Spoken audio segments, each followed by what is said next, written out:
একটা কোট, একটা শেরওয়ানি, একটা হাতের মধ্যে হাত ঢুকাইয়া বাকিটা পিঠের উপরে যদি ফালায় রাখে কেউ, কোটটা গায়ে দিছে, এ কথা কেউ বলবে? বলেন বলবে?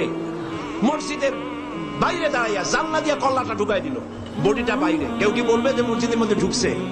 একটা পায়জামা বা প্যান্ট বা ট্রাউজার এর একটার মধ্যে ঠ্যাং একটা ঢুকাইয়া বাকিটা রাস্তায় টানতে টানতে আনতেছে, কেউ কি বলবে যে প্যান্ট পরছে?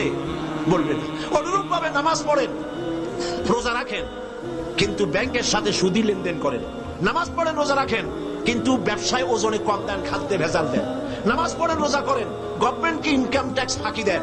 নামাজ পড়েন, রোজা রাখেন, হজ করেন, যাকাত দেন, বউকে পর্দায় রাখেন না। নামাজ রোজা করেন, আবার আরেকদিকে মদ, জুয়া ইত্যাদি সাথে নিত্য সঙ্গী। এই যদি হয় অবস্থা, ইসলামের মধ্যে পরিপূর্ণ দাখিল হওয়া হয় নাই বলেই আল্লাহ পাক বলেছেন, কালেমা যখন পড়েছ পরিপূর্ণরূপে ইসলামের মধ্যে দাখিল হয়ে যাও। আল্লাহ পাক আমাদেরকে ইসলামের মধ্যে পরিপূর্ণ দাখিল হওয়ার তৌফিক দান করুন বলি আমি।